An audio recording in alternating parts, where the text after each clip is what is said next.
everybody, welcome back into Cherry Picking. Today's video must add week 14 of the fantasy hockey season. As always, video presented by FanDuel Canada, North America's #1 sportsbook. Link is in the description below to download that today. Definitely a more jam-packed week. A ton of teams playing 4 games. Only a couple with 2, that being the Islanders and the Predators. So if you have players on those 2 teams, probably going to have to find some streamers for this week, but the teams playing 4 games this week are as follows. We got the Ducks, the Hurricanes, Avalanche, Stars, Wild, the Senators, Penguins, Kraken, Lightning, Canucks, Golden Knights, and Capitals. So tons of games going on this week as we kind of get back in the full swing of things in the NHL season and the rest of the sports world as well. We got 6 players to add this week. Let's get into it. Right, so the first guy we're going to be picking up this week, and this is more for those people in not as deep leagues, like the 10 to 12, maybe 14-man leagues, considering he's a center, but Jamie Benn, as I mentioned, high rostered percentage at 54%, but I think a really good streamer for this week, as well as other Dallas Stars players that you think are available on your waiver wire that could add to your team. You know, the Stars playing 4 games this week against the Rangers, the Flyers, the Canadians, and the Sens. All pretty good matchups there. All teams that either are struggling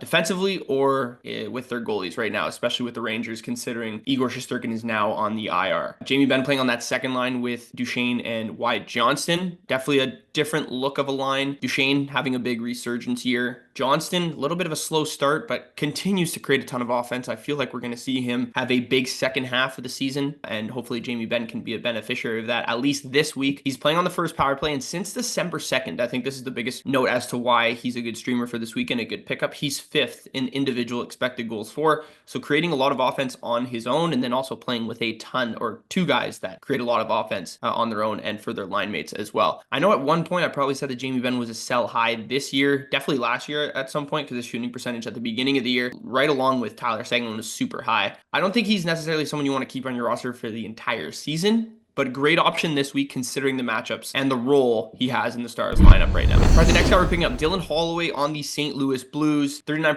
rostered, 39 games played so far this year, 14 goals and 12 assists on his new team. If you don't remember from the season, or from the offseason, excuse me, the Blues offer sheeted Holloway and Broberg, ended up getting both of them, and both of them have been great additions to the team for sure. Holloway's definitely been peaking. It seems like Montgomery has taken a liking to him as well. His role is great, second line with Braden Shen and Jordan Kyrou, you know, a mix of an experienced center, and then also Kyrou, who has 68 goals over his last 2 seasons. So he was also in the same kind of category as Jamie Benn over the last 2 or so weeks. 8th in individual expected goals for since December 22nd. 5 goals in his last 4 games. So he's absolutely buzzing right now. So if you can pick him up, kind of capitalize on this hot streak that he's on, I think that'd be a great idea. All right, the next guy we're picking up, Cam Fowler on the St. Louis Blues. Definitely didn't think this guy was going to be fantasy relevant for at any point of the rest of his NHL career. But since being traded from Anaheim to St. Louis about a month ago now, he's been playing great. He's been playing much better. Playing in the first line with Colton Parayko. Parayko definitely more of a defensive defenseman.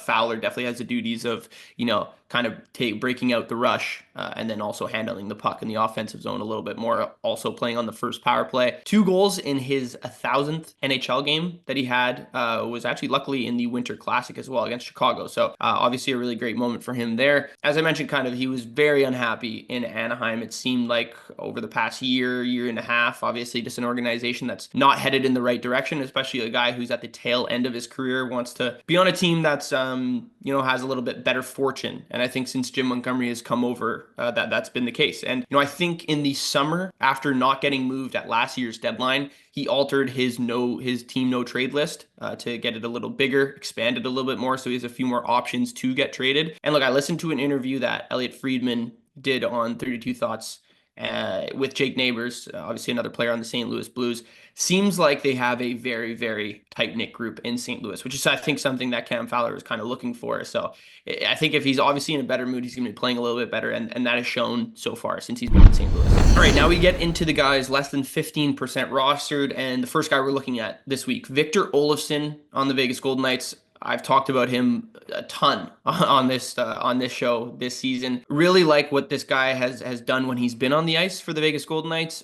The opportunity that he's been given with Vegas as well. He's playing on the first line and first power play. Getting that first line duties with Mark Stone and Jack Eichel is obviously very important. One of the biggest reasons why he is able to be on that first line is Barbashev and Nick Roy are on the IR right now. So that gives really Bruce Cassidy not too many more options to put on that first line with these 2 guys. It would either be him, Dorofeyev, maybe Alexander Holtz, but I think Olofsson is the best player to be playing in this spot considering how talented of a shooter he is. I've talked about this guy's shot enough on this show for you guys to know how good it is and how underrated it is. Like I've talked about the stat on Money Puck that they have. Shooting talent above average is on par with Austin Matthews and Kirill Kaprizov at 24%. Very, very underrated. I'm sure a lot of people won't say that. And now that's a stat kind of solely put on the Money Puck page, but an analytics page that has a lot of value to it. And I think if you watch him play, if you watch the highlights that are going to be in the video, like you'll see his shot. He has an absolute cannon. It's pretty much all he's good for, but still, in fantasy hockey, you want to find guys who are going to be scoring goals, especially power play goals. He has 5 on the year.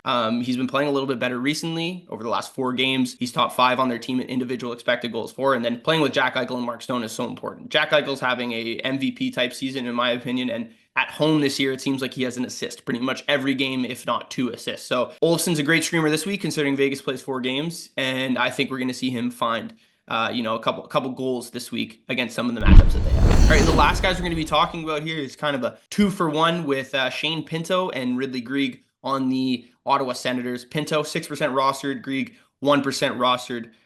Both playing on the same line right now on the top line with Brady Tkachuk. Pinto his last 9 games, 5 goals, 2 assists, 22 shots on goal, playing between 17 to 19 minutes per game. Greig his last 4 games, 3 goals, an individual expected goals for of 1.7, which is second on the team, only behind Brady Tkachuk. 9 shots and playing the same, about 17 to 19 minutes per game over his last 4 games. Sens play 4 games next week against the Red Wings, the Sabres, the Penguins, and the Stars. 3 out of those 4 teams rank in the bottom 10 of the league in expected goals against. So bad defensive teams where I think you could take advantage of these matchups by playing guys like Pinto and Greig. Even if they are really lowly rostered, I think you're trying to get them kind of at their uptick right now, and this is the best possible time to add them. Definitely enough ammo to be rosterable. Even in those leagues, as a streamer, in the 10 to 12 man leagues, don't be totally afraid of not picking up someone because he's 1% rostered or 6% rostered. You watch these shows for a reason. The other people in your league just don't know the opportunity that some of these guys have been giving. And right now, it seems like Travis Green is going to kind of keep these lines together and keep these guys in the same positions, considering they've been producing at a very high rate. All right, that's it for must-add week 14 of the fantasy hockey season. Let me know what you guys thought of these ads for the week. Shout out to FanDuel Canada for sponsoring the video. Be sure to like, comment, and subscribe, and I'll see you guys in the next video.